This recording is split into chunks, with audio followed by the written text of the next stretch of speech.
Colonel Rob Maness has a lifelong record of providing dedicated service to this nation. Having worked his way up from the enlisted ranks to full colonel, he served our country for more than 32 years. He has served as a bomber squadron commander, bomb disposal technician, Joint Chiefs of Staff Operations Officer, assisted the National Security Team with the campaign plan for the global war on terrorism. He authored the first theater nuclear war plan and served as the Vice Commander of America's largest airborne intelligence wing. Colonel Rob Maness is a true American hero.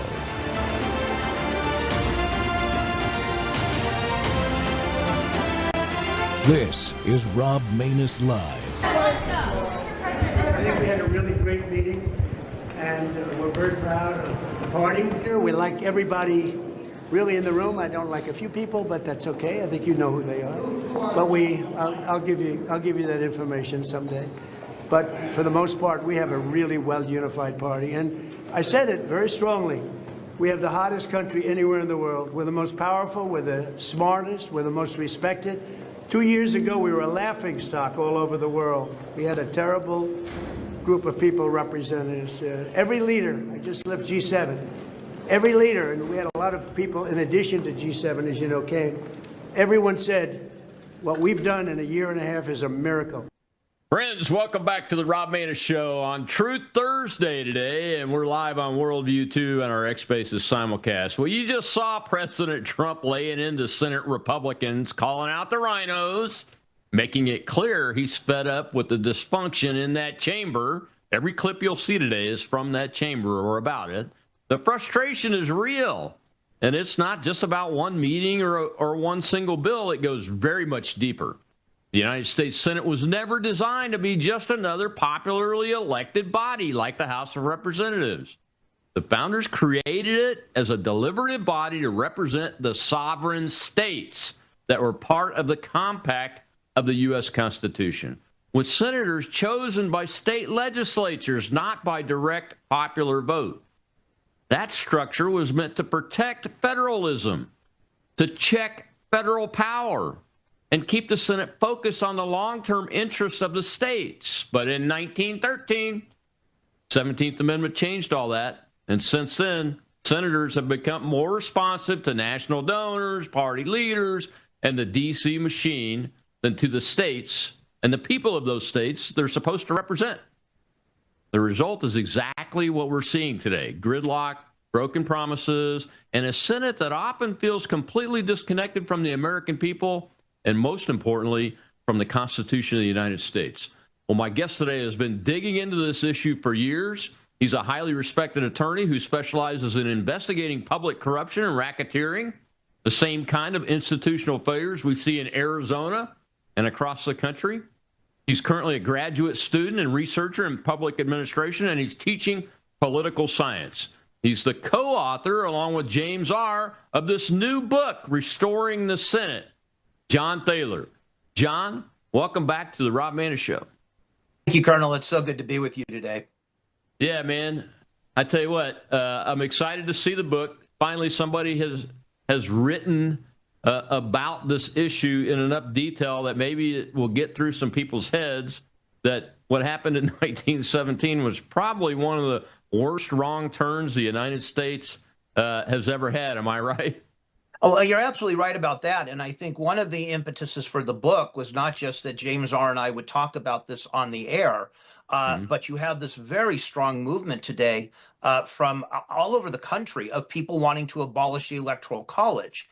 And what they don't understand at all is obviously why there is an Electoral College, what it does, why it's so important. But they don't understand that the entire formation of the Constitution was underpinned by this, that you had several different ways by which the states would check the powers. One is, of course, the Electoral College. The second one is that senators were not voted on by the people, but were selected in whatever process the legislature of each state chose. And then the third, of course, which is one we don't even think about that much, is that if you're going to change the Constitution, the state legislatures have a say in that. So those were the three safeguards that Madison put into the equation to ensure that the states had rights and that the federal government couldn't take them over. Well, when you got to the turn of the century and you got, I've talked about this before. I think one of the most fascinating periods of our history is the McKinley era.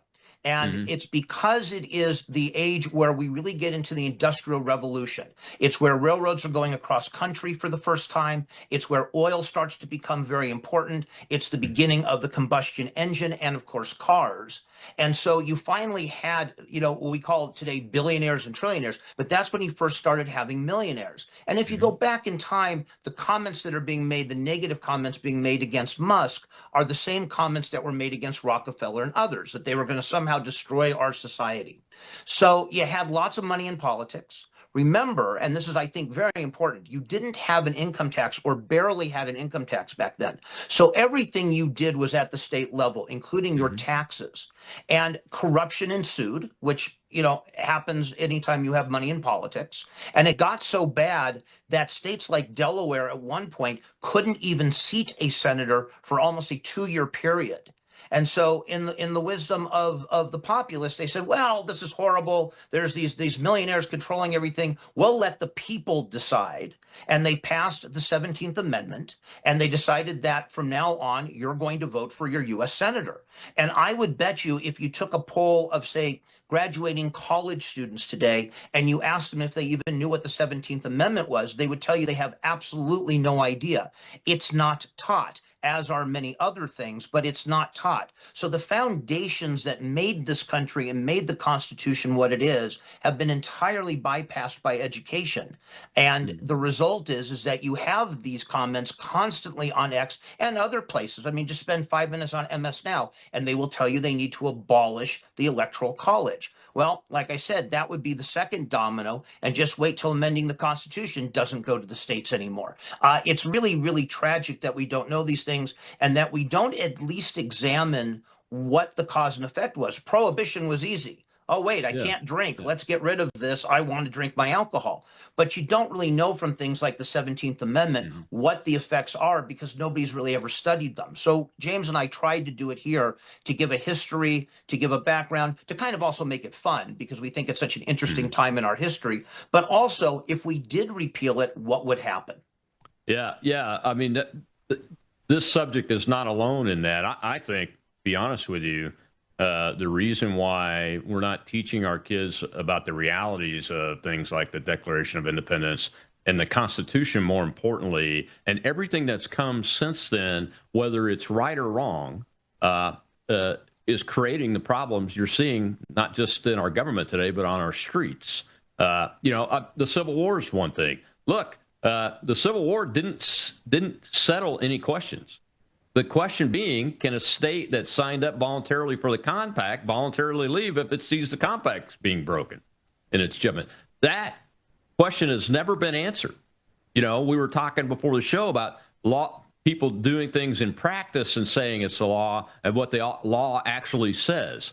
That's a common problem in this country. And I think that's why we don't teach it to our kids, because we don't want them to look back and see all these questions that remain unanswered. But some of them should remain unanswered, like this question of whether voters should select U.S. senators or not. So, John, in the book, you guys, one of the things you dive into is what's the reasoning behind the state legislature selecting senators versus what we've bangled it up to do? That's a great question. Look, what people, I think, don't realize, again, because they don't understand federalism, is that the states actually originally controlled the United States, separately and apart, of course, but they controlled the United States. And it was originally set up that way. The Articles of Confederation, which predate our Constitution, were designed specifically so that the states pretty much had all the power. The federal government had this very, very minimalist power. But it became very clear that we had two problems. One is we had interstate commerce. And you couldn't have each separate state regulating goods and services coming into their state or going out of their state. It's almost like what we have today with Iran saying, we're going to control the Strait of Hormuz and we're going to tax you. You can imagine if you had, and remember, there's 13 of them back then. We didn't have 50, but you had 13 separate territories, all taxing separately and controlling shipping separately and mandating what can come in and out of the state and on and on and on. So there had to be some focus on the federal government. With the Constitution, remember, different than the Bill of Rights, with the Constitution going forward and an interstate commerce clause in there, there had to be a regulatory body to settle disputes between the states so that the country could run as a country. But at the same time, the states were absolutely apoplectic about the idea of federal power and the federal government somehow taking over and essentially what's happened today, starving them out. We'll talk a little bit about the block grant problem and what it's led to. And of course, the Leering Center and all these things because of how we've now put the power in the federal government and how we dole that back to the states. But the states were terrified of this, that the federal government was going to wind up having all the control and the power. And the only way you could get a balance out of the Constitutional Convention to get the Constitution passed was to have this balance where states had this check and balance on the federal government. So again, the Electoral College was part of it to make sure that heavy population centers didn't control the election. It was done by making senators come directly from the legislature. And of course, it was done by making sure that the states had to also pass any amendments to the Constitution. But the other deal was, and we don't think about it this way, but the federal government was supposed to be kind of the CEO of a corporation. And each state was expected to be a different division, if you will, of that corporation. So if the corporation is made up of divisions, which are the states, it's the states that are supposed to have the power. That's why you have 2 senators, not a proportion of senators. That's why the Senate has its own rules. That's why the Senate has its own way of doing things, even with the filibuster to a degree. All of this was designed to protect from a tyranny of the majority. And that's what we've lost. And of course, if you listen to the DSA, to the socialist candidates who just won in New York, that's exactly the opposite. They want to throw all of this out. And if they throw all of this out, what happens? Well, if they throw all of this out, what you have is a pure, tyranny of the majority. States no longer would have any influence or any rights. And that's essentially what they're asking for. Beyond some of the kind of party jokes we make about socialism and communism, the real serious aspect of these people winning, of not just Mamdani, who's a mayor, but of people going to Congress who have similar beliefs, is that ultimately what they want is they want majorities. They think they can get enough of the poor in this country, the people who are dependent on the system, to add to the system.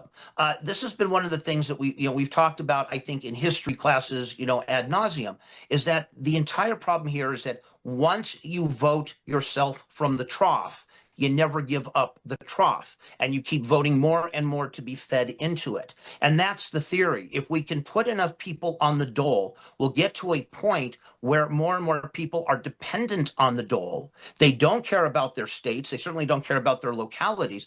They simply care what the federal government is going to provide to them. And that sets up an entirely different dynamic in this country, where states have no independent, not only independent authority, but an independent identity. You wouldn't be any different living, say, in California than living in Arizona, than living in Texas, than living in Florida. And that's the real tragedy that they simply don't understand. Well, yeah, people are leaving California because they're going to Texas. Correct, and to Florida, and to Arizona. And quite often, though, they're bringing their communist baggage with them and trying to change those states. This has been, as you know, a big problem, especially maybe a little bit in Texas, but absolutely in Arizona, where Arizona, that was a very solidly red state for a long time, for a number of years there, and of course in 2020, which went for Biden. I mean, outside of the fraud problem, obviously, that an election was even that close, that you have 2 Democrat senators, that you have a Democrat governor, a Democrat attorney general, a Democrat secretary of state in Arizona, is entirely because of 2 things: the illegal alien population shift, which happened especially under Biden, and because you have so many Californians taking California with them to states like Arizona. And that's essentially what the DSA is trying to do. They want to make California essentially, and what you see in Minnesota, the model for the country, and make it a nationwide set of issues, rather than, hey, I'm in California, I don't like, paying property taxes like I'm doing, income taxes like I'm doing, infrastructure problems, et cetera, highest cost of living in the country, I'm going to move. Well, now it doesn't matter if you move, because now everything is controlled by the federal government. Yeah, and that inherently limits freedom of movement, not through government force, but through desire and choice. All right, we got to take a break, John. When we come back, I want to dive some more into the book, talk about the balance between democracy and deliberation. And we'll see a clip from one. It's about one of the senators that was in the meeting yesterday that President Trump was talking about at the end of the show. Another senator. We'll be right back with John Thaler, author of Restore the Senate, or co-author, I should say, along with James Arnn.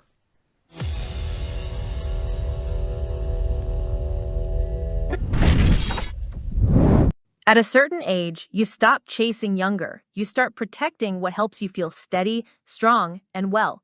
Your body's collagen matters. It supports the structure of your skin, joints, and connective tissue. But as the years go by, your body needs more support from the inside. That's where Bella Grace Elixir comes in. Bella Grace Elixir combines Verisol collagen, the world's most clinically proven collagen, with Asteryl astaxanthin and cat's claw in a proprietary blend designed to help support the processes that reconstruct collagen, while also offering antioxidant and anti-inflammatory effects. And this isn't just for women. It's for men and women who want to age with more confidence, more care, and a daily wellness routine that supports the body from within. One simple elixir, thoughtfully formulated for whole body wellness. Take care of the body that has carried you this far. Order Bella Grace Elixir today at melissahousebg.com.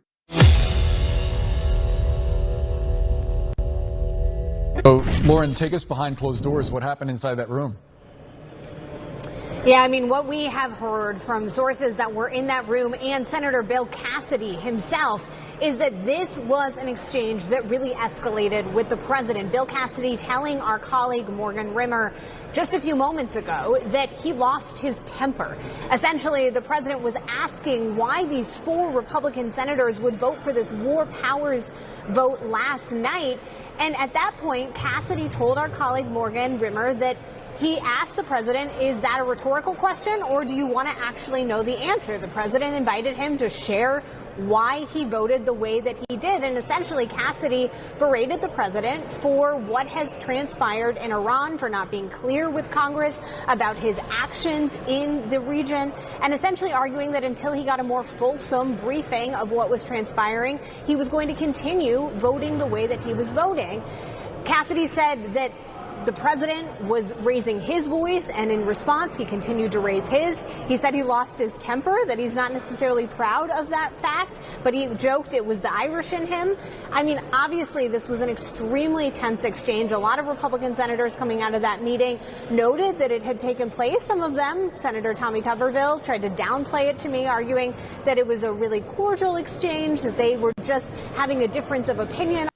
Welcome back to the Rob Maness Show. It's Truth Thursday. We're talking the truth about the need to restore the Senate to its original function and what it's supposed to do. And now what that report left out from, I had an original clip that Cassidy's people, I think, took down because they were the ones that posted, that had Bill Cassidy saying in the hallway why he was asking the question. He goes, well, I'm asking on behalf of all of the American people. Now, this is a United States senator from one state, one senator from one state. And I think that comment gets right to the heart of this issue, doesn't it, John? is exactly where the problem lies, is that senators were not supposed to be nationwide, either in the monies that they receive to become senator or run campaigns or anything. I mean, we know, about the money in politics. We know, especially after Citizens United, how much money comes in. We know how much gets diverted through USAID and through all these NGOs that got created through Congress, especially through the Democrats.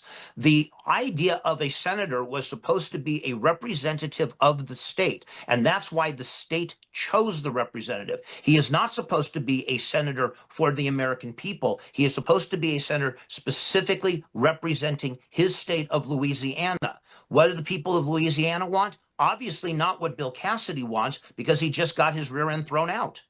And that's the problem. And now what you're seeing is this kind of payback of I'm representing everybody. No, you're not. And even with the elections now being in the hands of the people, that still was never the point of this. This was always supposed to be I'm representing the people of Louisiana.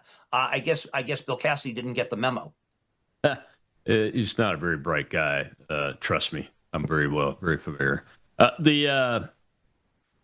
One of the questions that comes to my mind, though, with this particular exchange is the resolution they were talking about, which ultimately was represented and failed because he flipped his vote, by the way, after getting told to sit down and being called a lunatic by the president.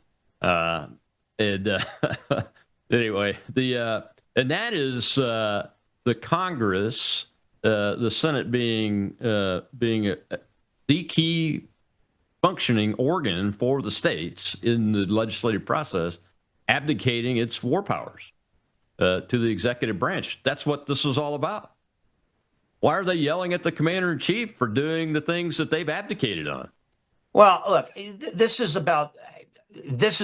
probably a whole other show, and it goes to my experiences in the Middle East and in Middle East politics. But I think with respect to how the Senate operates, it's a very good lesson in what happens when running for Senate becomes a national priority rather than a local one, a state one. Because again, if you're, it's not that you're going to keep money out of the hands of the legislature. I mean, obviously, legislative members are going to run for election. They're going to get money. They might even say, and if you elect me, here's who I'm going to appoint as U.S. Senator. And they may even do that. But to the degree that you have all this national money coming in and that you're no longer running from a state, you're running from across the country.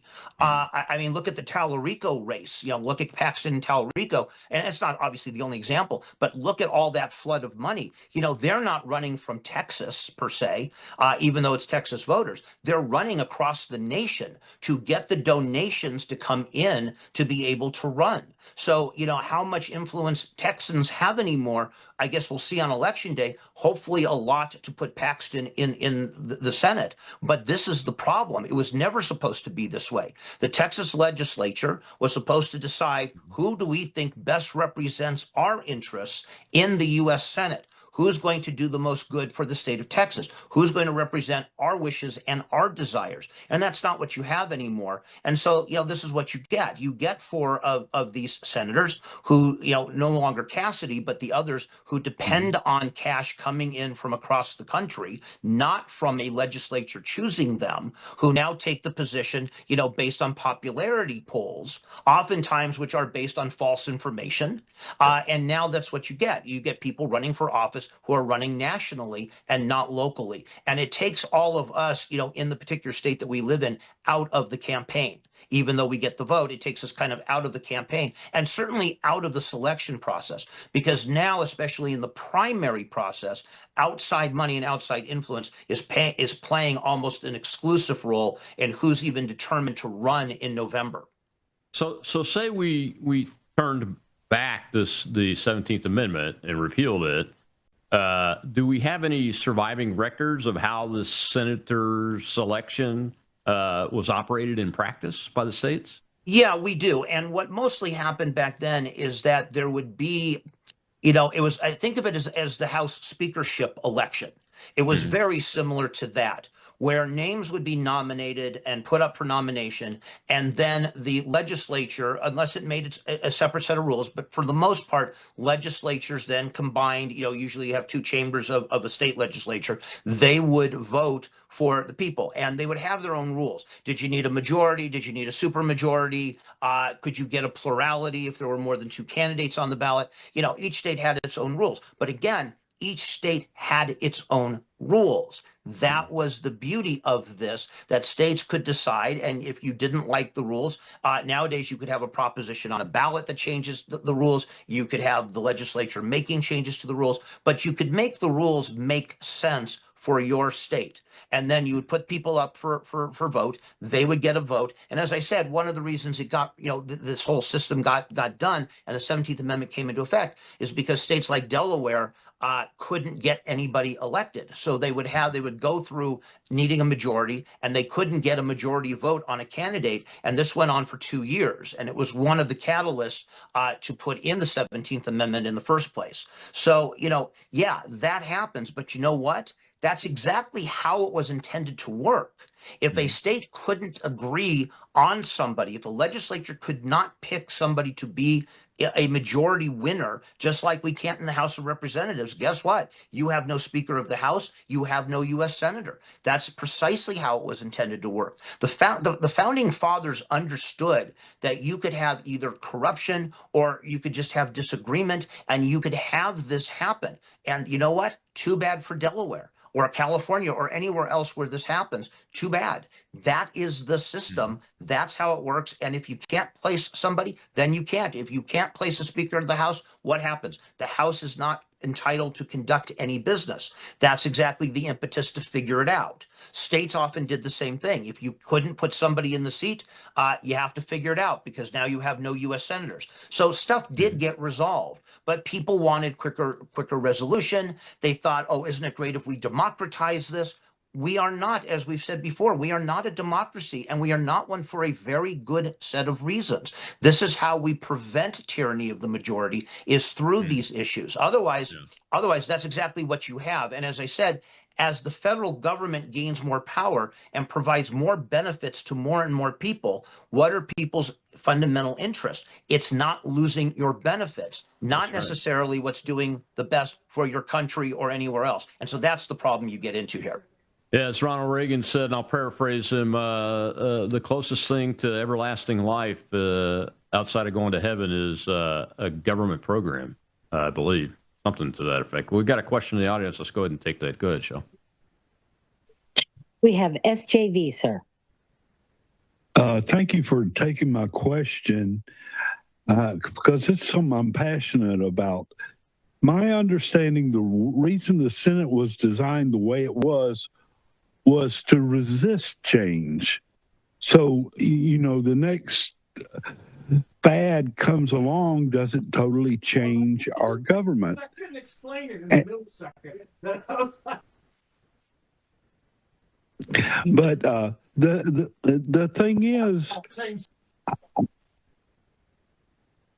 I see things getting worse.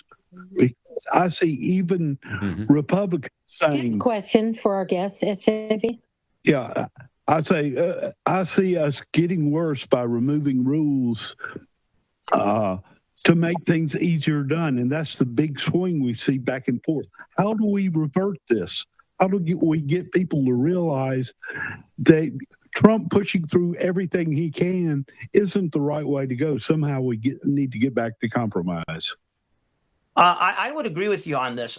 Look, the idea, I think, certainly was, as it always was, to have a slow process. That's why the deliberative nature of both even the House, but certainly of the Senate, was conducted the way it was, is that you weren't supposed to be able to pass legislation quickly unless there was an emergency. And the idea was that if you had a national emergency, people would get together because you have an emergency. But I'll give you a great example of the problems you get into with that is something like the Patriot Act, where we've had all sorts of freedoms that got taken away from us very quickly because of a national tragedy. We all agree on the tragedy. We all agree on how horrible it was, and we all agree on a need to prevent it from happening again. But we didn't realize very quickly how many of our rights were being cut, changed, taken away from us, minimized, etc.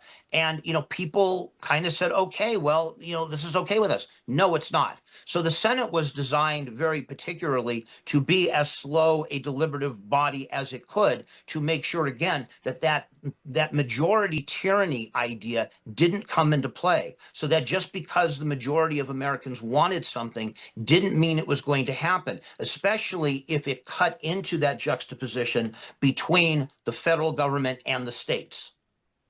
Yeah, unfortunately, though, the state's power has been so whittled away. Now we see the institution being used to disrupt the policies that President Trump ran on, that the people overwhelmingly voted him in a historic, two-of-a-kind re-election. But to disrupt the attempts to get the policies done, instead of taking the legislation challenge on and making it the best for the American people and getting stuff done, they're not doing it at all, or even obstructing his ability to do a recess appointment. Now, we got to take a break right now, but we'll be right back with John Thaler talking about his and James R.'s new book, Restore the Senate.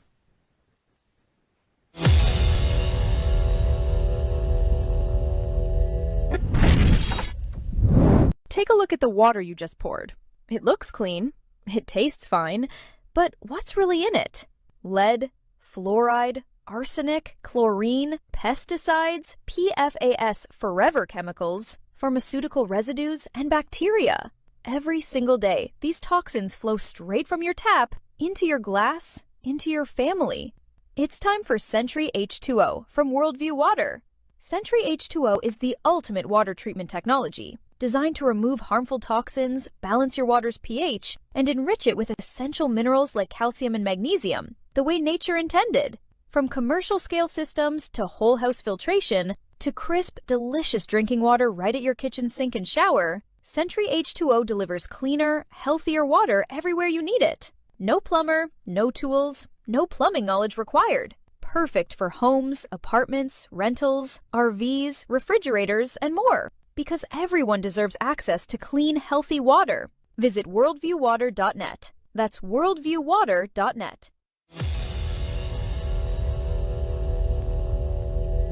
It's official. NBC News has now declared that the second spot in the June 27th Republican Senate runoff in Louisiana will go to State Treasurer John Fleming.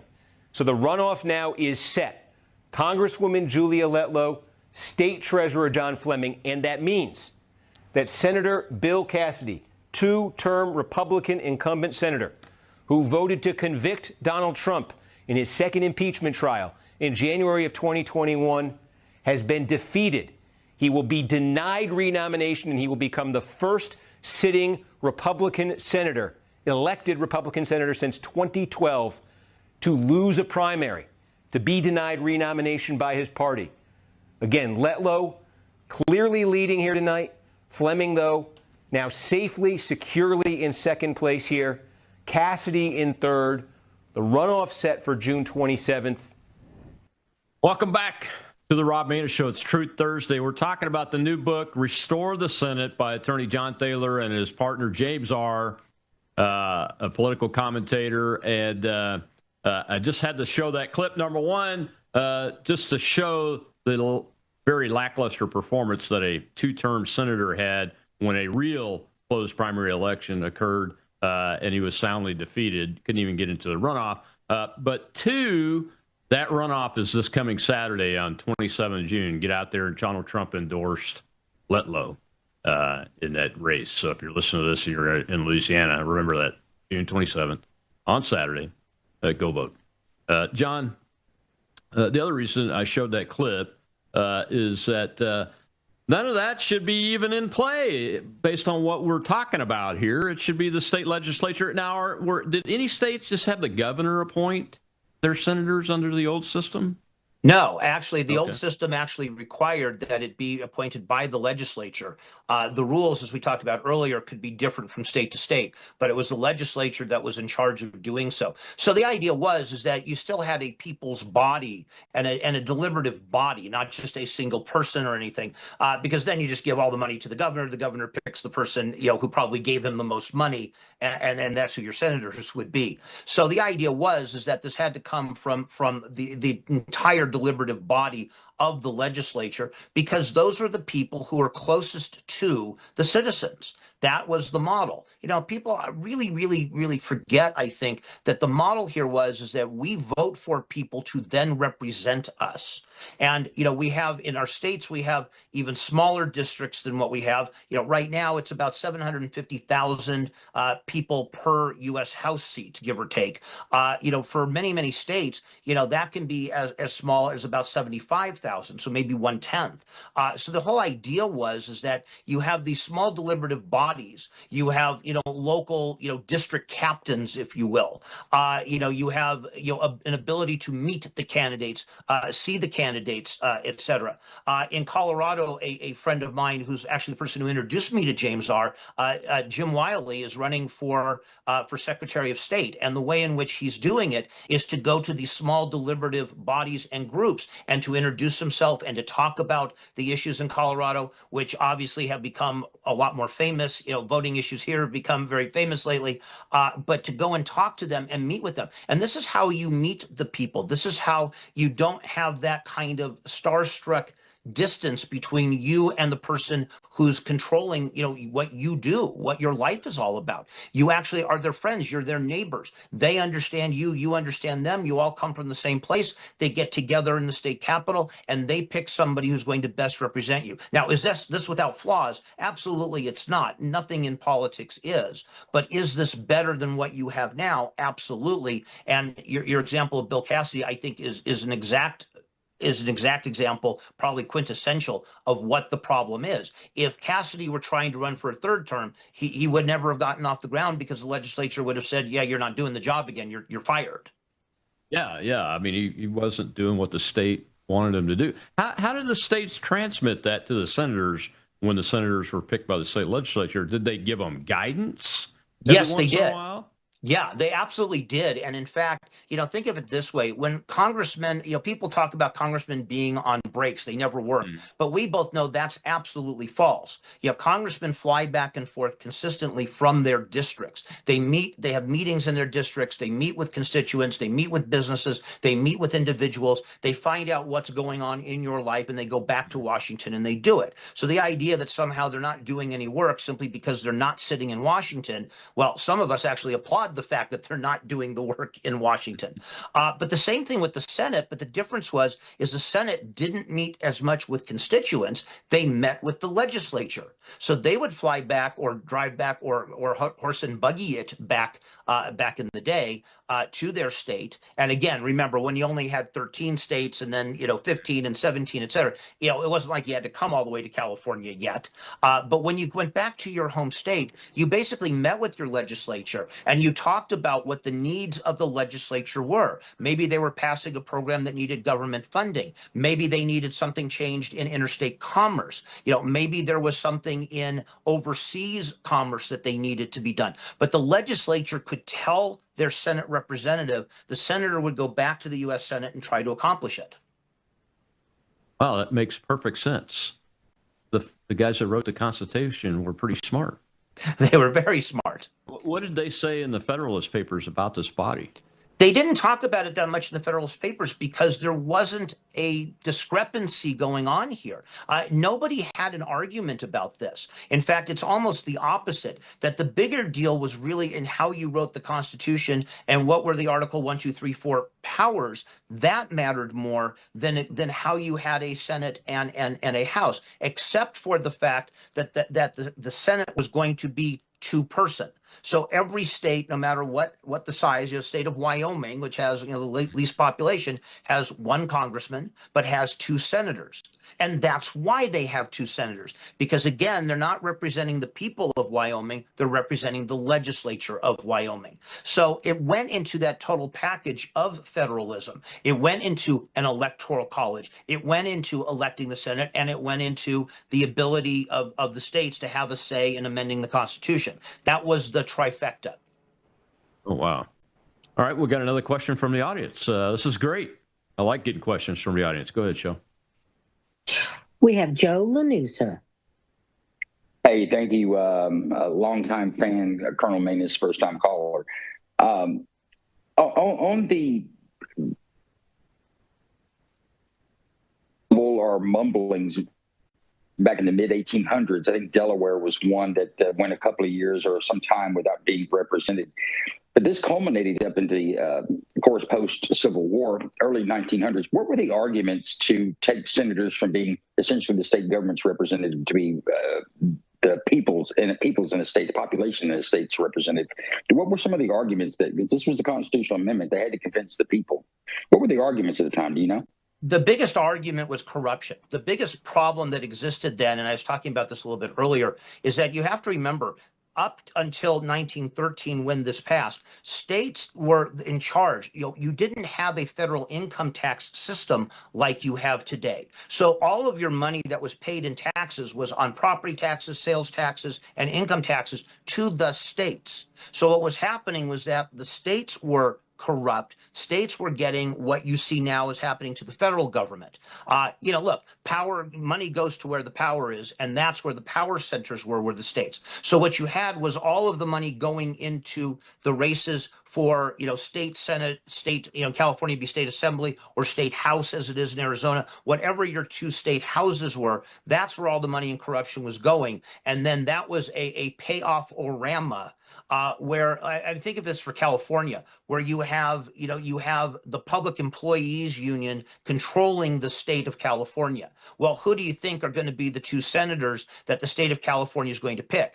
The state legislature in California is so left, is so off the rocker. Now, remember, they were not that way, 100 years ago, but they are that way now. And so if they were getting that right, you can only imagine who they would be picking. They'd be picking probably leaders of the unions to go down be the senators.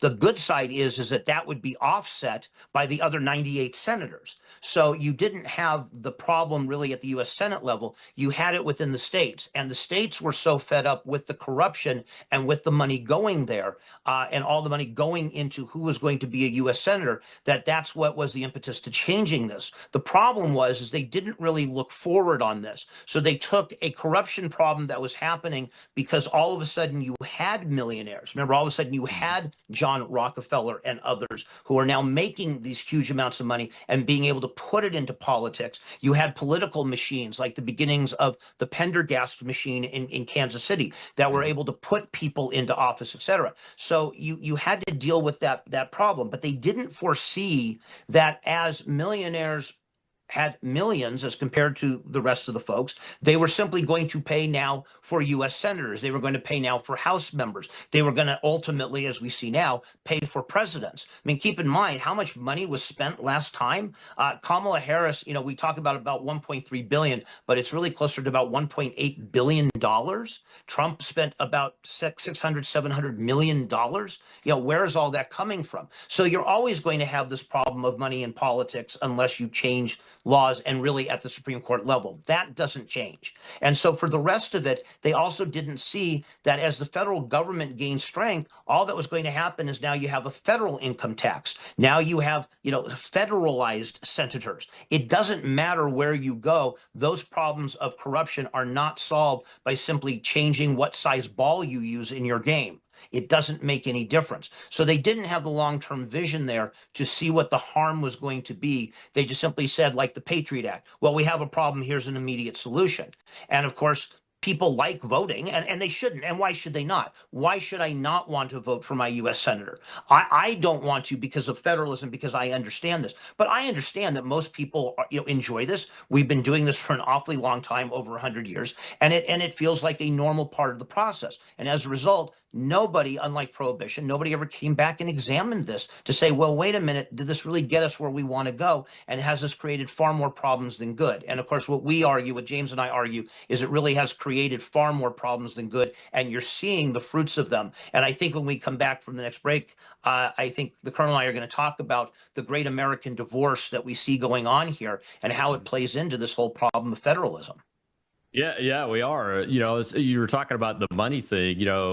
It's much easier to manage money at the state level because most of it's going to be localized or come from a limited set of sources.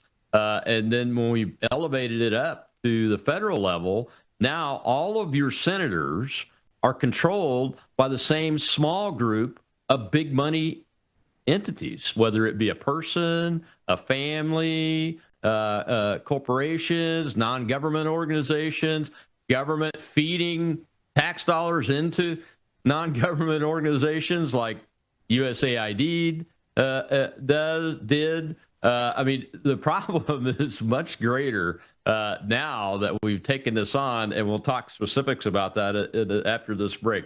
More with John Thaler, co-author of Restore the Senate.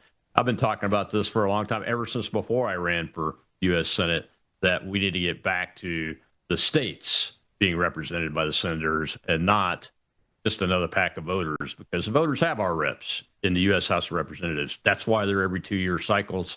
That's why, because they're supposed to be closest to the people, and the senators are supposed to be representing the states. We'll be right back.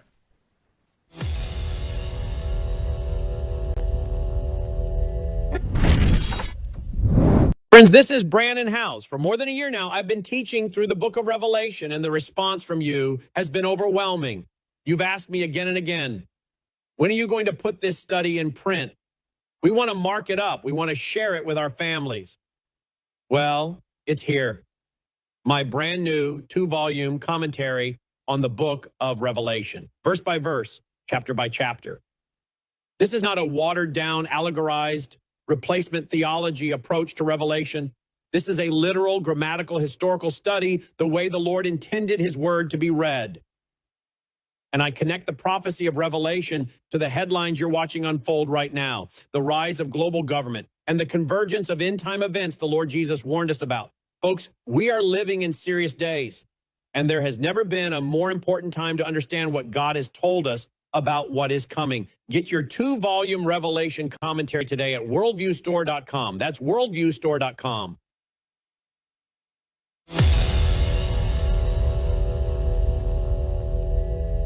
Right, but for example, on the Health Committee, you have Senator Collins, Senator Murkowski. They've already raised concerns about RFK Jr., I think. When you have Matt Gaetz, there's already some Republicans who have spoken out and said some things. The numbers start to get problematic if that is a problem, and your onus for you is to try to get the president who he wants to be in the cabinet. Do you then punt to a recess and try to recess the Senate for 10 days and get those appointments in? Well, it's an option, but obviously it takes, you have to have all Republicans vote to recess as well. So the same Republicans that you mentioned that might have a problem voting for somebody under regular order probably also have a problem voting to put the Senate into recess. You have to have concurrence from the House. There's a process. All this is a process. But I don't think any of those things are necessarily off the table. I think we have to have all the options on the table, and these nominees deserve their day in court. They deserve a hearing, a confirmation hearing, an opportunity to be vetted, and the Senate will perform its constitutional role under advice and consent. But we are not going to allow the Democrats to thwart the will of the American people in giving President Trump the people that he wants in those positions to implement his agenda. When it comes Welcome back to the Rob Maness Show. It's Truth Thursday, and we're talking with one of the authors of the new book, Restore the Senate, Attorney John Thaler, in the show today. And it's all about the U.S. Senate. That was Majority Leader Thune of the U.S. Senate. And the Senate now is obstructing a president of the United States more than just the policy legislation. They're actually holding pro forma sessions so they don't go into recess, so he can't do recess appointments. This organization is broken compared to what the founders envisioned, isn't it?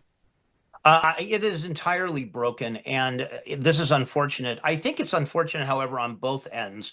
As much as the Senate is broken, some of this is also that the president did not make a number of appointments early on. One of the areas where he did not is in U.S. attorney.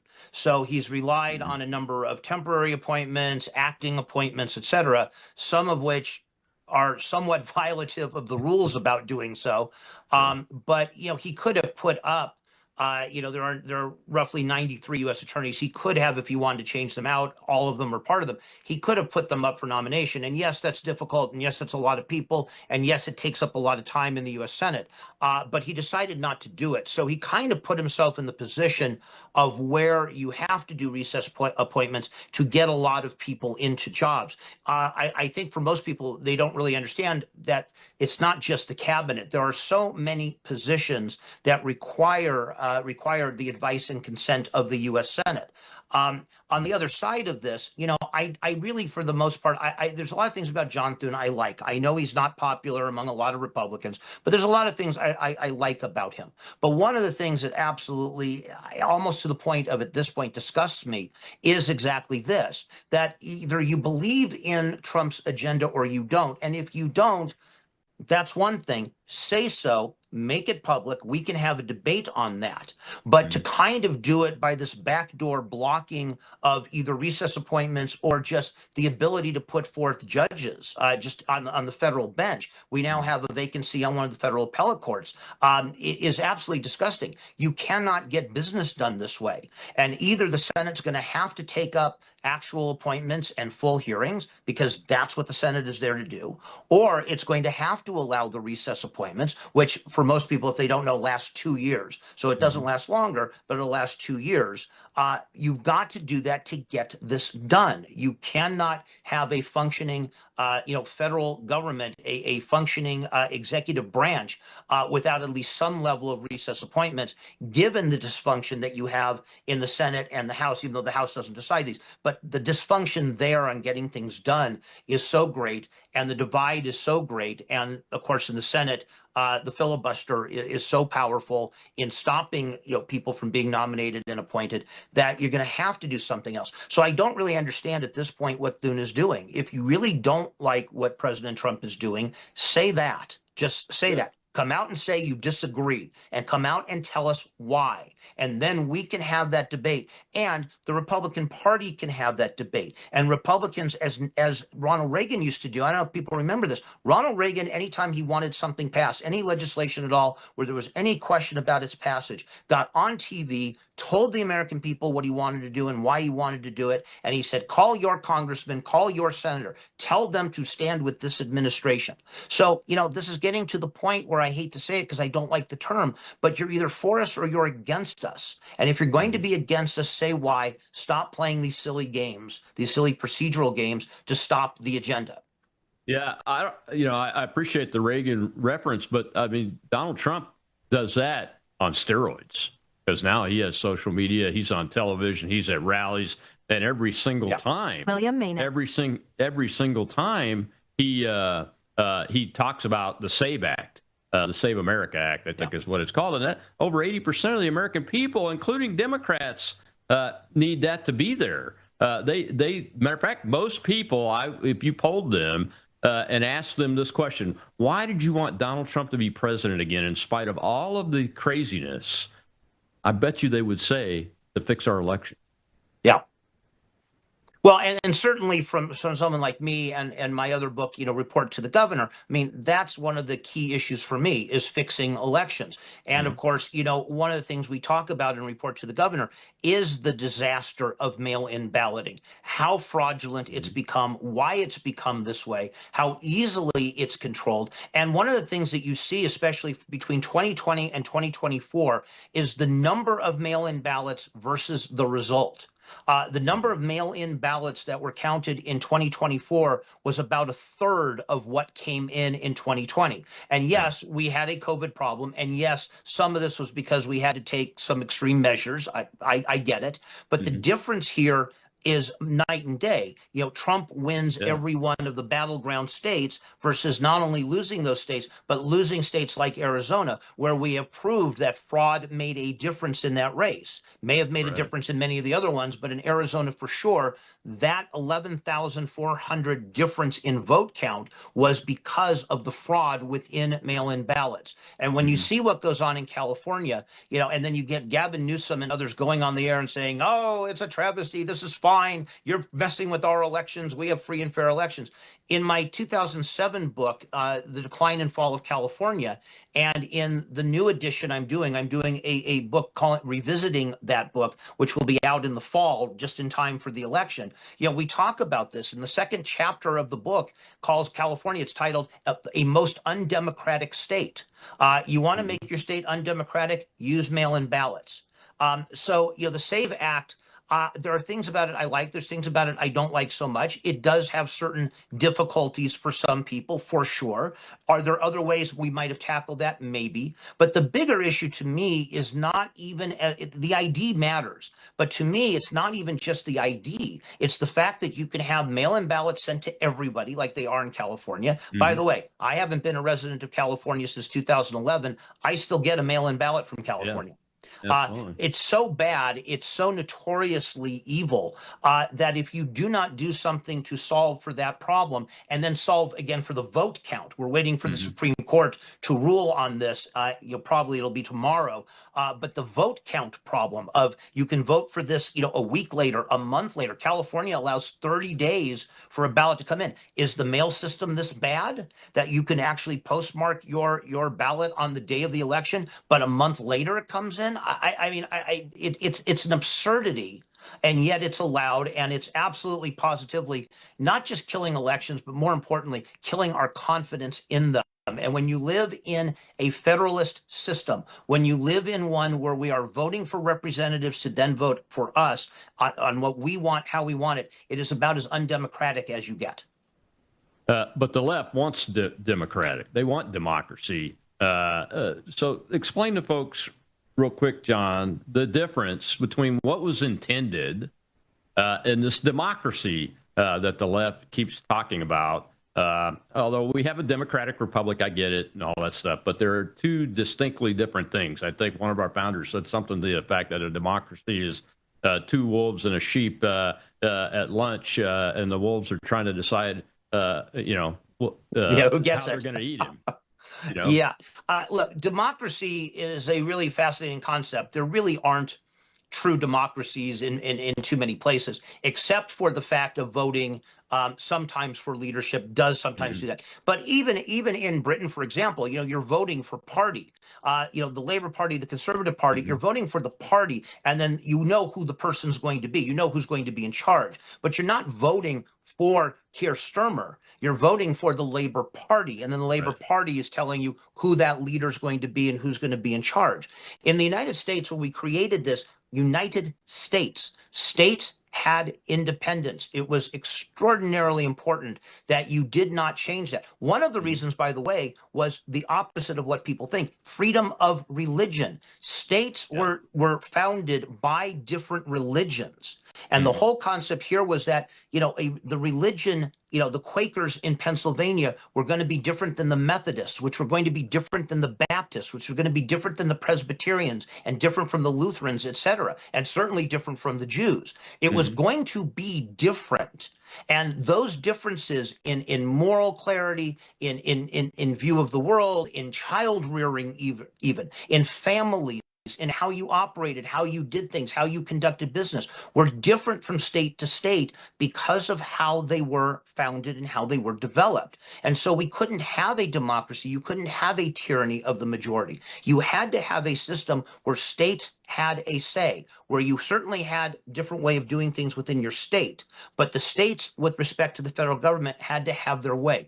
And the problem was, again, like with the Electoral College, is that you ran this risk that only a few few concentrated areas of the country. Obviously, a majority is a majority, but where you'd have concentrated areas of the country determining what everyone else in the country did. So, you'd have New York and California determining what happens in Missouri and Arkansas, except Missouri and Arkansas are not California and they're not New York. We wanted to preserve this independence and the differences. We live, viva la difference. We live the differences. And again, it goes back to something that's on all of our coins and on all of our money.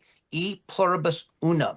Out of many, we are one. That's right. That's what it meant. It didn't mean democracy. It meant that we celebrate the differences, that we learn from and experience and enjoy these differences. So as you said before, if I don't like what's going on in California and 800,000 people a year don't, I can move from that state and go somewhere where I do like it. That's what this was supposed to be all about. You can't have that if you have population concentrations deciding what the rest of the country can and cannot do. That's exactly what democracy would be. It would be a tyranny of the majority, and it's exactly antithetical and heretical to our Constitution, to the rights that are in the Bill of Rights. And so as we come up on a 250-year anniversary of this country's founding and of the Bill of Rights, that's what people should understand. These individual rights only make sense if the majority cannot take them away from you. Yeah. And that's the danger we're running with the socialists, with what's going on in New York and what's going on with the Democrat Party. That's really the danger we're facing.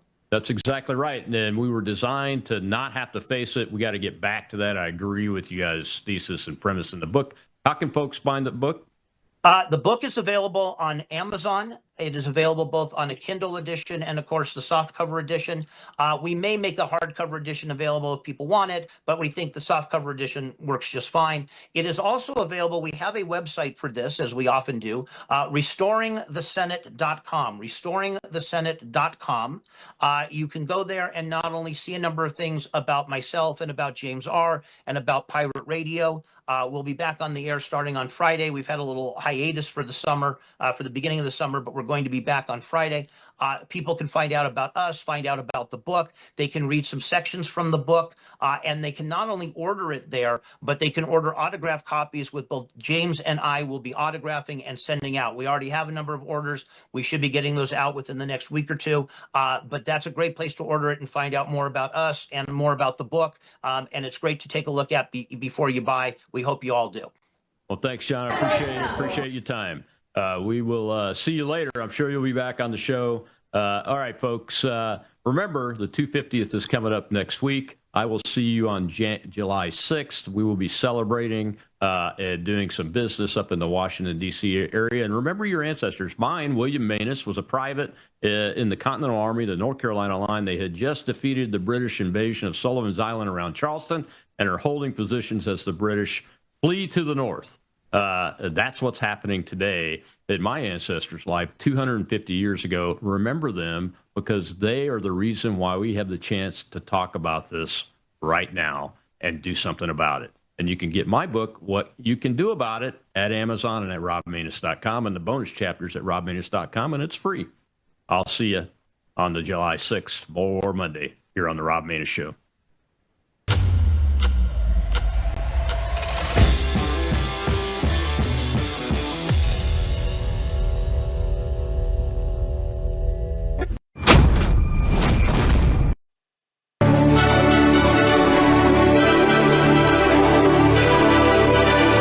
This is Brandon Howe.